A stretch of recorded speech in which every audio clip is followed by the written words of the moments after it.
제목 애인과 여행 온 전 남편, 난 이 펜션의 주인이다. 펜션 현관종이 맑은 소리를 내며 울렸습니다. 저는 카운터에서 예약 장부를 정리하고 있었는데 습관처럼 고개를 들어 손님을 맞이할 준비를 했습니다. 오후 햇살이 유리문을 통해 로비 안으로 쏟아져 들어오고 있었고 그 빛 속에서 한 쌍의 남녀가 들어섰습니다. 남자가 먼저 문을 열고 들어오는데 그 뒤를 따라 젊은 여자가 그의 팔에 매달리듯 걸어 들어왔습니다. 저는 평소처럼 미소를 지으려다가 남자의 얼굴을 보는 순간 손에 쥐고 있던 볼펜을 떨어뜨릴 뻔했습니다. 심장이 한 박자 건너뛰는 느낌이었습니다. 그 사람은 제 전 남편이었습니다. 10년 만에 보는 얼굴이었지만 알아보는데 1초도 걸리지 않았습니다. 사람의 윤곽이라는 건 참 오래 기억에 남는 것 같습니다. 머리숱이 조금 줄었고 뱃살이 나온 것 같았지만 걸음걸이며 말투며 여전히 그 사람이었습니다. 그의 팔에 매달린 여자는 30 중반쯤 되어 보였습니다. 연신 펜션 내부를 둘러보고는 감탄하고 있었습니다. 오빠, 여기 진짜 예쁘다. 하고 소리치는 목소리가 로비 전체에 울려 퍼졌습니다. 저는 천천히 숨을 고르고 다시 볼펜을 집어들었습니다.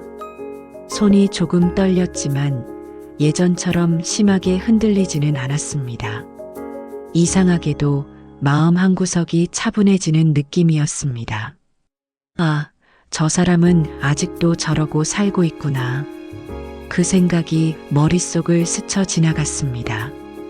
전 남편은 로비를 천천히 둘러보며 인테리어를 감상하고 있었습니다. 나무 기둥과 통창으로 보이는 산 전망, 아늑한 소파와 벽난로. 제가 5년 동안 하나하나 고민하며 만들어온 공간이었습니다. 그는 여전히 여유로운 표정으로 여자에게 뭔가 설명하는 듯 했습니다. 예약 확인해 드리겠습니다. 제가 먼저 말을 걸었습니다. 목소리는 생각보다 안정적으로 나왔습니다. 그제야 그가 카운터 쪽으로 시선을 돌렸고 저와 눈이 마주쳤습니다. 그의 눈동자가 커지는 게 보였습니다. 몇 초간의 침묵이 흘렀습니다. 그 침묵 속에서 저는 제 얼굴을 뚫어져라 쳐다보는 그의 시선을 느낄 수 있었습니다. 알아보는데 시간이 걸리고 있었습니다. 당연했습니다. 그가 마지막으로 본 저는 머리를 산발로 풀어 헤치고 울고 있던 여자였으니까요. 예약은 김민수로 되어 있는데요. 그가 어색하게 말했습니다. 아직 확실하지 않은 표정이었습니다. 저는 확인하고 고개를 끄덕였습니다. 네, 김민수님. 디럭스 더블룸 1박 맞으시죠? 업무적인 톤을 유지했습니다. 젊은 여자가 카운터로 다가오며 물었습니다. 사장님이세요? 여기 정말 멋지네요. 저는 부드럽게 미소 지었습니다. 감사합니다. 편하게 쉬다 가세요. 그 순간 전 남편의 얼굴이 하얗게 질리는 게 보였습니다. 이제야 확실히 알아본 모양이었습니다. 열쇠를 건네며 저는 그와 다시 한번 눈을 마주쳤습니다. 그의 눈빛에는 당혹스러움과 놀라움, 그리고 묘한 감정이 섞여 있었습니다. 하지만 저는 예전처럼 그 눈빛을 읽으려 애쓰지 않았습니다. 더 이상 그럴 필요가 없는 사람이었으니까요. 202호실입니다. 2층 계단 올라가시면 오른쪽 끝방이에요. 제가 안내하자 그는 열쇠를 받아들고 한동안 서 있었습니다. 뭔가 말을 하려는 듯 했지만 결국 아무 말도 하지 못하고 젊은 여자와 함께 계단으로 향했습니다. 그의 뒷모습을 보며 저는 생각했습니다. 저 뒷모습도 참 오래 봤던 풍경이었다고요. 그들이 방으로 올라간 후 로비는 다시 조용해졌습니다.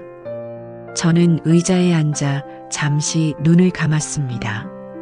심장이 여전히 빠르게 뛰고 있었지만 예전처럼 무너지는 느낌은 아니었습니다. 오히려 묘하게 담담했습니다. 10년이라는 시간이 이렇게 사람을 바꿔놓는구나 싶었습니다. 창밖으로 보이는 산 능선을 바라보며 저는 과거를 떠올렸습니다. 그가 마지막으로 집을 나서던 날, 저는 거실 바닥에 주저앉아 하염없이 울었습니다. 당시 10살이었던 딸아이가 제 등을 토닥여주던 기억이 선명했습니다. 그날 이후로 저는 제 인생에서 가장 긴 터널을 지나왔습니다. 엄마, 오늘 손님 많아? 딸아이의 전화가 걸려왔습니다. 이제는 25이 된 딸은 서울에서 직장 생활을 하고 있었습니다. 응, 주말이라 거의 만실이야. 저는 가능한 한 평온한 목소리로 대답했습니다. 엄마 목소리 왜 그래? 무슨 일 있어? 역시 제 딸이었습니다. 가장 가까운 사람은 목소리만 들어도 아는 법입니다. 아니야, 아무 일도 없어. 그냥 조금 바빴어. 저는 거짓말을 했습니다. 딸에게 아버지가 다른 여자와 함께 이곳에 왔다는 말을 할 수는 없었습니다. 딸은 이혼 후 아버지와 연락을 끊었고 그 이름조차 입에 담지 않았습니다. 엄마, 너무 무리하지 마. 알았지? 딸의 걱정 어린 목소리에 저는 응, 알았어 하고 대답하며 전화를 끊었습니다. 오후 4시쯤 되자 다른 투숙객들이 하나둘 체크인을 했습니다. 젊은 부부, 가족 단위 손님들이 짐을 들고 들어왔고 저는 평소처럼 미소로 그들을 맞이했습니다. 일을 하는 동안에는 다른 생각을 할 여유가 없었습니다. 그게 좋았습니다. 바쁜 게 때로는 약이 되기도 했습니다. 해질 무렵 손님들을 위한 저녁 바비큐 준비를 시작했습니다. 펜션 뒤편의 야외 테라스에 숯불을 피우고 고기와 야채를 준비하는데 계단에서 발소리가 들렸습니다. 고개를 들자 전 남편과 그 여자가 내려오고 있었습니다. 둘 다 편한 옷으로 갈아입고 손을 맞잡은 채였습니다. 사장님, 여기서 바비큐 하는 거예요? 젊은 여자가 밝은 목소리로 물었습니다. 저는 고개를 끄덕이며 대답했습니다. 네, 오늘 저녁 식사로 준비했어요. 6시부터 시작하니까 편하게 나오시면 됩니다. 여자가 고개를 끄덕이며 주변을 둘러봤습니다. 와, 이런데 혼자 운영하시는 거예요? 네, 혼자요. 대단하시다. 전 이런 데서 살면 외롭지 않을까 생각했는데 그 말에 저는 잠깐 웃었습니다. 처음엔 조금요. 그런데 익숙해지면 외로운 것보다 조용한 게 더 좋더라고요. 여자는 잠시 말을 잇지 못하다가 괜히 밝은 목소리로 웃으며 말했습니다. 그래도 이렇게 예쁘게 해놓으신 거 보면 사장님 성격이 느껴져요. 살다 보니 내가 머무는 공간은 내가 편해야 하더라고요. 여자는 고개를 끄덕였지만 그 말의 무게까지는 이해하지 못한 눈치였습니다. 말을 하는 동안 전 남편의 시선이 제게 고정되어 있는 걸 느낄 수 있었습니다. 그는 입술을 달싹이며 뭔가 말하려는 듯 했지만 결국 아무 말도 하지 못했습니다. 예전에도 늘 그랬습니다. 중요한 순간에 말을 아끼는 사람이었습니다. 아니, 어쩌면 할 말을 찾지 못하는 사람이었습니다. 책임져야 할 말은 평생 입 밖으로 내지 못하는 사람. 오빠 산책하고 밥 먹으러 오자. 나 배고파. 여자가 그의 팔을 잡아당겼습니다. 그제야 그는 시선을 돌리고 여자와 함께 산책로 쪽으로 걸어갔습니다. 저는 그들의 뒷모습을 보며 숯을 집게로 뒤집었습니다. 불꽃이 탁탁 소리를 내며 튀어올랐습니다. 참 오래전에도 이런 뒷모습을 봤던 것 같았습니다. 저녁 준비를 마치고 로비로 돌아오는데 복도 거울에 비친 제 모습이 눈에 들어왔습니다. 단정하게 묶은 머리, 깔끔한 앞치마, 그리고 무엇보다 더 이상 불안해 보이지 않는 눈빛. 10년 전 그 여자와 지금의 저는 완전히 다른 사람이었습니다. 거울 속의 저를 보며 저는 작게 미소 지었습니다. 그날 저녁 바비큐 파티가 시작되었고 손님들이 하나둘 테라스로 나왔습니다. 전 남편과 그 여자도 함께 자리했습니다. 일하는 내내 그의 시선이 느껴졌지만 저는 신경 쓰지 않았습니다. 이제 그 사람의 시선은 제게 아무 의미가 없었으니까요. 바비큐 파티가 무르익을 무렵 젊은 여자는 연신 휴대폰으로 사진을 찍고 있었습니다. 음식 사진, 풍경 사진, 그리고 전 남편과의 셀카까지. 저는 멀찍이 떨어진 곳에서 그 모습을 지켜봤습니다. SNS에 올릴 사진들을 찍는 모습이 참 젊어 보였습니다. 오빠, 이런데 어떻게 알았어? 진짜 숨은 명소네. 여자가 제잘거리며 그에게 말했습니다. 전 남편은 어깨를 으쓱하며 여유롭게 대답했습니다. 나 이런데 찾는 거 잘하잖아. 내가 언제 널 실망시킨 적 있어? 그 말투, 그 표정, 너무나 익숙했습니다. 결혼했을 때도 그랬습니다. 데이트할 때 맛집을 찾아가거나 드라이브 코스를 짤 때면 그는 항상 이런 식으로 자신감을 내비쳤습니다. 여자를 즐겁게 해줄 때만 유독 살아나는 표정. 그게 그 사람의 본질이었습니다. 여자에게 인정받고 칭찬받을 때 가장 행복해하는 사람. 저는 테이블을 정리하며 그들 곁을 지나쳤습니다. 더 필요하신 거 있으세요? 업무적으로 물었습니다. 젊은 여자가 환하게 웃으며 대답했습니다. 아, 괜찮아요. 고기 너무 맛있어요. 사장님이 직접 재워주신 거예요? 저는 고개를 끄덕였습니다. 네, 저희 펜션에서 직접 준비합니다. 오빠, 여기 사장님 진짜 젊으시다. 나이 어떻게 되세요? 여자가 무심코 물었습니다. 전 남편의 얼굴이 순간 굳어지는 게 보였습니다. 저는 잠깐 생각하다가 대답했습니다. 51입니다. 에이, 그렇게 안 보이는데요. 40대 같으세요. 여자가 감탄하며 말했습니다. 51. 그 숫자를 입 밖으로 내는 순간 문득 지난 세월이 실감났습니다. 이혼하던 해에 41였으니 벌써 10년이 흘렀습니다. 그 10년 동안 저는 딸을 키우고 대출을 갚고 이 펜션을 일궈냈습니다. 하루하루가 전쟁 같았지만 결국 여기까지 왔습니다. 사장님, 여기 운영하신 지 오래되셨어요? 여자가 또 물었습니다. 순진하게 궁금해하는 표정이었습니다. 5년 됐어요. 처음엔 작은 민박으로 시작했는데 조금씩 키워서 지금 모습이 됐네요. 저는 담담하게 대답했습니다. 전 남편이 술잔을 든 손을 가만히 내려놓는 게 보였습니다. 와, 대단하시다. 혼자 하시는 거예요? 여자의 질문에 저는 잠깐 망설였습니다. 혼자냐는 질문에 어떻게 대답해야 할지 몰랐습니다. 네, 혼자요. 짧게 대답하고 저는 더 이상 대화를 이어가고 싶지 않았습니다.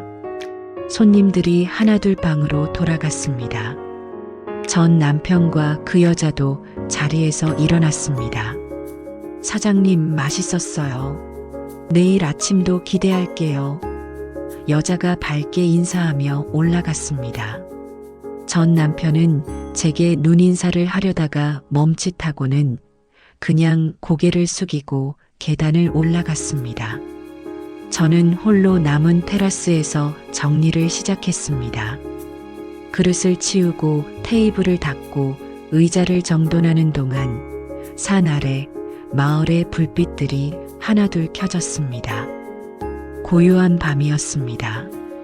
아무도 저를 판단하지 않고 아무도 저를 불쌍히 여기지 않는 이 시간의 고요함이 좋았습니다. 밤 11시쯤 되자 펜션은 고요해졌습니다. 손님들은 모두 방에서 쉬고 있었고 저는 로비 정리를 마치고 불을 끄려던 참이었습니다. 그때 계단에서 발소리가 들렸습니다. 고개를 들자 전 남편이 혼자 내려오고 있었습니다. 아직 안 주무셨네요. 그가 조심스럽게 말을 걸었습니다. 저는 순간 당황했지만 표정을 관리하며 대답했습니다. 네, 정리하는 중이었어요. 무슨 일이세요? 업무적인 톤을 유지하려 했지만 목소리가 약간 떨렸습니다. 그는 로비를 천천히 둘러보다가 소파에 앉았습니다. 물 한 잔만 얻어 마셔도 될까요? 저는 고개를 끄덕이고 냉장고에서 생수를 꺼내 건넸습니다. 그가 물을 받아들고 한참을 말없이 앉아 있었습니다. 무슨 말을 하려는 건지 알 수 있었습니다. 당신 참 잘 살았네. 그가 드디어 입을 열었습니다. 그 말에는 여러 감정이 섞여 있었습니다. 놀라움, 부러움, 그리고 어쩌면 후회도. 저는 카운터에 기대선 채로 그를 바라봤습니다. 대답할 말이 쉽게 떠오르지 않았습니다. 이렇게 펜션까지 운영하고 있을 줄은 몰랐어. 예전엔 요리도 잘 못했잖아. 그가 쓴웃음을 지으며 말했습니다. 그 말이 칭찬인지 비아냥인지 분간이 안 됐지만 저는 침착하게 대답했습니다. 사람은 필요에 따라 배우게 돼 있더라고요. 그때 내가 너무 심했던 것 같아. 그가 갑자기 진지한 표정으로 말했습니다. 저는 놀라서 그를 쳐다봤습니다. 사과 같은 걸 기대한 적은 없었는데 갑자기 이런 말을 하니 당황스러웠습니다. 지금 와서 하는 그런 얘기가 무슨 의미가 있을까요? 제가 조용히 물었습니다. 그래도 하고 싶었어. 당신 보니까 내가 얼마나 큰 걸 잃었는지 알 것 같아서. 그의 목소리에 아쉬움이 묻어났습니다. 하지만 저는 그 아쉬움이 진심에서 나온 건지 의심스러웠습니다. 여전히 여자를 좋아하는 사람 특유의 눈빛이 보였으니까요. 위층에 계신 분은 어떤 관계세요? 제가 물었습니다. 굳이 알고 싶지는 않았지만 확인하고 싶었습니다. 그가 정말 변했는지 아니면 여전히 그대로인지. 그건 그냥 친구야. 그가 어색하게 대답했습니다. 역시나 거짓말이었습니다. 거짓말은 예전이나 지금이나 똑같네요. 제가 차갑게 말했습니다. 그의 얼굴이 붉어졌습니다. 아니, 그게 아니라. 그가 변명하려 했지만 저는 손을 들어 막았습니다. 설명하지 않으셔도 돼요. 저한테는 더 이상 아무 상관없는 일이니까요. 침묵이 흘렀습니다. 그는 물잔을 만지작거리며 시선을 피했습니다. 당신이 이렇게 강해질 줄 몰랐어. 예전엔 나 없이는 아무것도 못하던 사람이었잖아. 그 말에 저는 씁쓸하게 웃었습니다. 그건 제가 약해서가 아니라 당신이 저를 약하게 만들었던 거예요. 그 말에 그는 아무 대꾸도 하지 못했습니다. 사실이었으니까요. 저는 그 사람과 함께 있을 때 늘 작아졌습니다. 제 의견은 무시됐고 제 감정은 중요하지 않았습니다. 그 사람에게 저는 그저 편한 존재였을 뿐 소중한 사람은 아니었습니다. 이제 올라가 보세요. 늦었어요. 제가 부드럽게 말했습니다. 더 이상 이 대화를 이어갈 이유가 없었습니다. 그는 천천히 일어나 계단을 향해 걸어갔습니다. 몇 걸음 가다가 멈춰서서 뒤를 돌아봤습니다. 정말 미안해. 그가 작게 중얼거렸습니다. 저는 대답하지 않았습니다. 그 미안함이 진심이든 아니든 이제는 제게 아무 의미가 없었습니다. 그는 고개를 떨구고 계단을 올라갔습니다. 저는 그의 뒷모습을 보며 생각했습니다. 이 사람은 잃어서 아쉬운 게 아니라 가질 수 없어서 아쉬운 사람이라고. 다음 날 아침 일찍 일어나 조식 준비를 시작했습니다. 빵을 굽고 샐러드를 만들고 과일을 썰었습니다. 펜션을 운영하면서 생긴 습관이었습니다. 손을 움직이면 마음이 편해졌습니다. 새벽에 소복히 눈이 쌓여 주방에서 보이는 창 너머는 아름답고 평화로웠습니다. 7시쯤 되자 손님들이 하나둘 식당으로 내려왔습니다. 조식은 뷔페 형식이었지만 저는 테이블마다 돌아다니며 커피를 따라주고 필요한 걸 챙겨줬습니다. 그게 제 스타일이었습니다. 손님들이 편안함을 느끼길 바랐습니다. 전 남편과 젊은 여자도 내려왔습니다. 여자는 여전히 밝은 표정이었지만 그는 어딘가 피곤해 보였습니다. 잠을 설친 얼굴이었습니다. 저는 그들에게도 똑같이 인사했습니다. 좋은 아침입니다. 편하게 드세요. 업무적이지만 친절하게. 식사 중에 전 남편의 시선이 자꾸 제게로 왔습니다. 제가 다른 손님들과 이야기하는 모습, 커피를 내리는 모습, 테이블을 정리하는 모습을 유심히 지켜보고 있었습니다. 그 시선 속에는 이상한 감정이 섞여 있었습니다. 놀라움인지, 호기심인지, 아니면 후회인지. 사장님, 이 빵 직접 구우신 거예요? 절부부 중 신부가 물었습니다. 네, 매일 아침 직접 만듭니다. 제가 대답하자 여러 손님들이 감탄했습니다. 요리 실력이 대단하시네요. 제빵도 배우신 거예요? 칭찬이 이어졌고 저는 겸손하게 미소 지었습니다. 전 남편이 그 모습을 보고 있었습니다. 결혼했을 때 저는 요리를 서툴러 했습니다. 라면도 맛이 안 나고 찌개는 항상 짰습니다. 그럴 때마다 그는 밖에서 사 먹자고 했고 저는 미안해하며 고개를 숙였습니다. 그때의 저는 자신감이 없었습니다. 뭘 해도 서툰 사람이라고 생각했습니다. 하지만 이혼 후 달라졌습니다. 아이를 키우려면 요리를 배워야 했고 펜션을 운영하려면 음식 솜씨가 있어야 했습니다. 처음엔 유튜브를 보며 따라했고 실패를 반복했습니다. 하지만 포기하지 않았습니다. 그렇게 조금씩 배워나갔고 이제는 제법 자신 있게 음식을 만들 수 있게 됐습니다.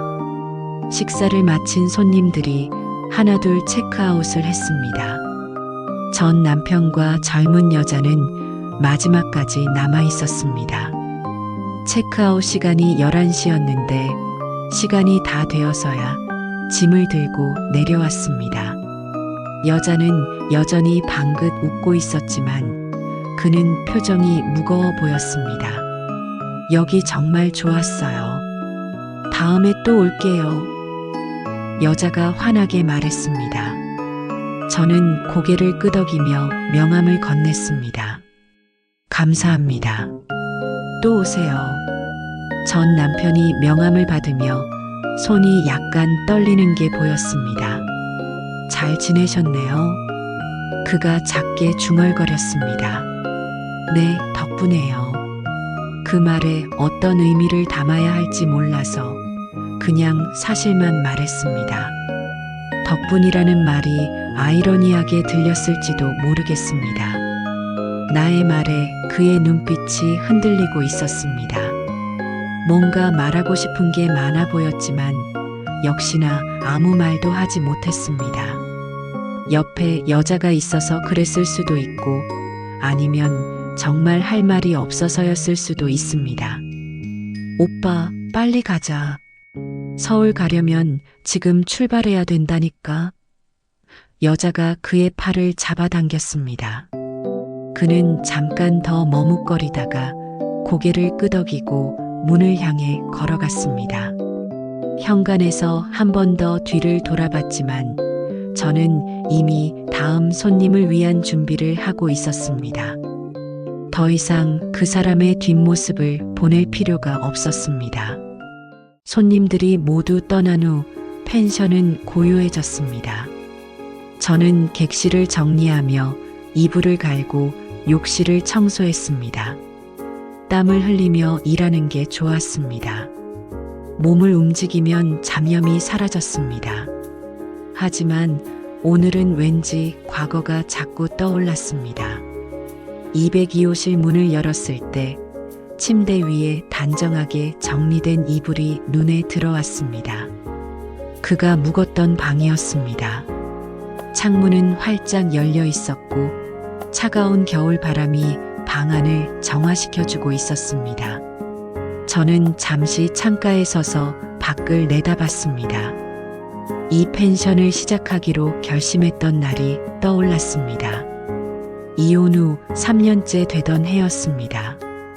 딸아이를 키우며 식당에서 일하고 밤에는 편의점 알바를 했습니다. 몸은 피곤했지만 잠들기가 두려웠습니다. 잠들면 악몽을 꿨기 때문입니다. 버림받은 기억, 무능한 나 아이에게 미안한 마음들이 꿈속에서 저를 괴롭혔습니다. 그러던 어느 날 딸아이가 학교에서 그림을 그려왔습니다. 우리 집이라는 제목의 그림이었는데 작은 집 앞에 저와 딸아이가 손을 잡고 웃고 있었습니다. 그림 한쪽 구석에는 큰 산과 예쁜 집이 그려져 있었습니다. 엄마, 나중에 조용한 시골에서 살고 싶어? 공기도 맑고 조용한 데서. 딸의 말에 가슴이 뭉클했습니다. 그날 밤 저는 은행 적금 통장을 꺼내 들었습니다. 3년 동안 모은 돈이 3천만 원 정도 됐습니다. 딸아이의 그림을 보며 생각했습니다. 이대로 살 수는 없다고, 뭔가 바꿔야 한다고. 그래서 무작정 부동산을 알아봤습니다. 경기도 외곽의 작은 시골 마을, 그곳에 낡은 전원주택이 하나 나왔습니다. 가격은 1억 5천. 대출을 받으면 살 수 있는 금액이었습니다. 주말에 딸아이와 함께 그 집을 보러 갔습니다. 페인트는 벗겨져 있었고 마당엔 잡초가 무성했지만 뒤편으로 보이는 산 풍경은 그림 같았습니다. 엄마, 여기 좋다. 딸아이가 마당을 뛰어다니며 좋아했습니다. 그 모습을 보며 저는 결심했습니다. 이 집을 사서 민박을 해보자고. 처음엔 작게 시작해서 나중엔 제대로 된 펜션을 만들어 보자고. 그렇게 저의 새로운 삶이 시작됐습니다. 처음 1년은 정말 힘들었습니다. 낮에는 집을 수리하고 밤에는 근처 식당에서 알바를 했습니다. 1년 후 손님이 없는 날엔 불안했고 손님이 오면 잘 모시느라 긴장했습니다. 화장실 수도가 터지거나 보일러가 고장나면 유튜브를 보며 혼자 고쳤습니다. 돈을 아껴야 했으니까요. 딸아이는 새 학교에 적응하느라 힘들어했지만 불평하지 않았습니다. 오히려 주말이면 저를 도와 객실 청소를 하고 손님들께 인사했습니다. 엄마가 힘들어 보여서요. 그렇게 말하는 딸을 보며 저는 울컥했습니다. 이 아이를 위해서라도 포기할 수 없었습니다. 2년차가 되자 입소문이 나기 시작했습니다. 친절하고 음식이 맛있는 민박집이라는 평이 온라인에 퍼졌고 예약이 조금씩 늘었습니다. 저는 그 돈으로 집을 조금씩 고쳤습니다. 방을 하나 더 만들고 테라스를 예쁘게 꾸미고 정원에 꽃을 심었습니다. 손님들이 편안해하는 모습을 볼 때마다 보람을 느꼈습니다. 3년 차에 저는 대출을 더 받아 증축을 했습니다. 4개 객실을 8개로 늘리고 식당을 제대로 갖췄습니다. 위험한 도박이었지만 그때의 저는 뭐든 할 수 있을 것 같았습니다. 바닥까지 내려갔던 사람은 오르는 것밖에 할 게 없었으니까요. 그리고 지금 5년이 흘렀습니다. 펜션은 지역에서 손꼽히는 곳이 됐고 예약은 항상 마감이었습니다. 대출도 거의 다 갚았습니다.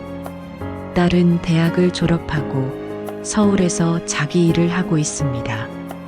제가 만들어낸 이 모든 것들이 자랑스러웠습니다. 누군가에게 선택받아서가 아니라 제 손으로 일궈낸 것이었으니까요.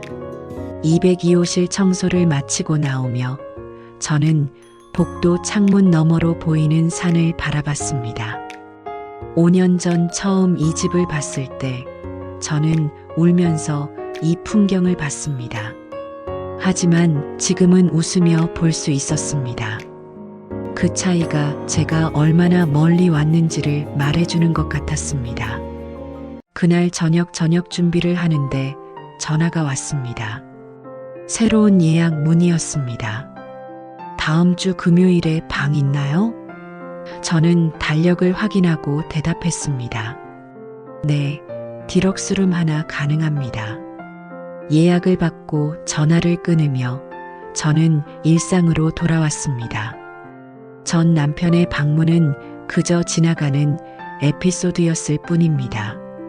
주방에서 저녁 메뉴를 준비하는데 문득 어제 저녁 바비큐 파티가 떠올랐습니다. 젊은 여자가 사장님 혼자세요? 라고 물었을 때 제가 네, 혼자요라고 대답했던 순간 그 말을 할 때 슬프지 않았습니다. 오히려 당당했습니다. 혼자라는 게 더 이상 결핍이 아니었으니까요. 결혼했을 때 저는 혼자가 무서웠습니다. 남편 없이는 아무것도 못할 것 같았습니다. 그래서 그 사람이 다른 여자와 만나는 걸 알면서도 참았습니다. 하지만 혼자가 된 후 깨달았습니다. 제가 생각보다 강한 사람이라는 것을요.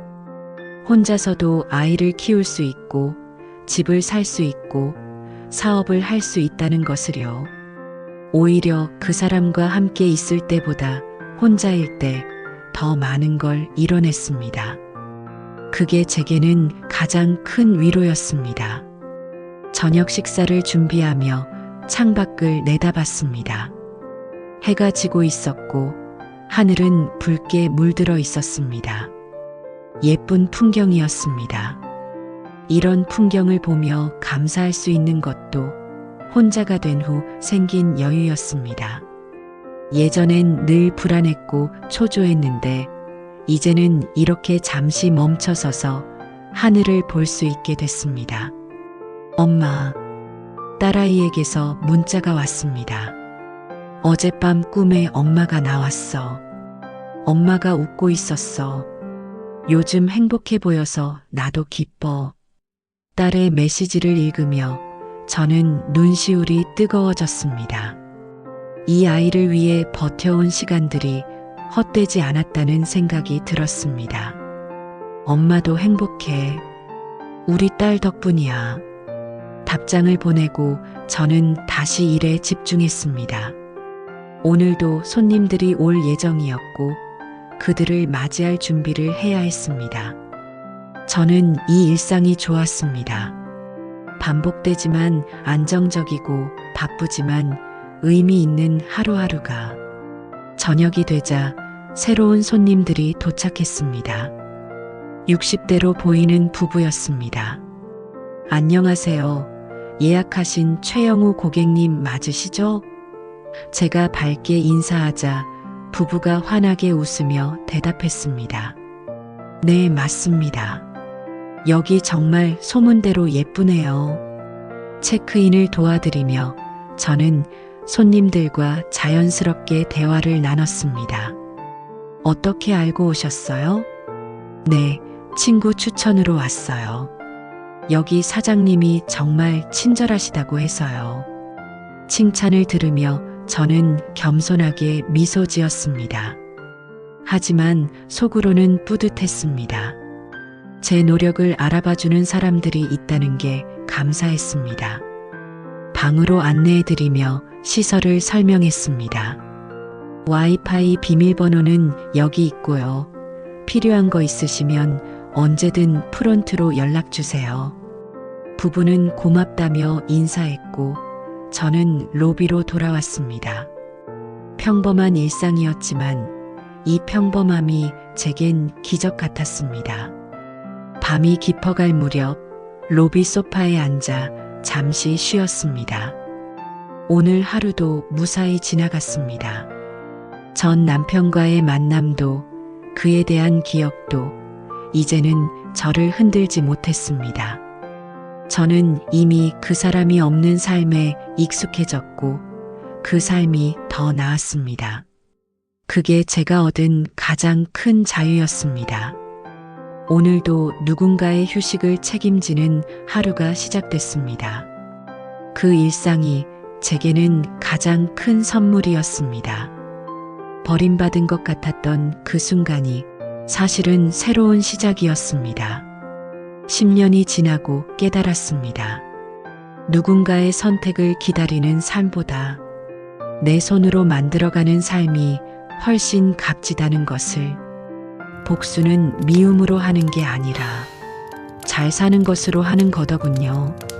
여러분도 지금 힘든 시간을 보내고 계신가요? 그 시간이 여러분을 무너뜨리는 게 아니라 더 강하게 만들고 있다는 걸 기억하세요. 당신을 지금 강하게 만들고 있는 부분은 무엇인가요? 댓글로 여러분의 생각도 들려주세요. 좋아요는 큰 힘과 응원이 됩니다.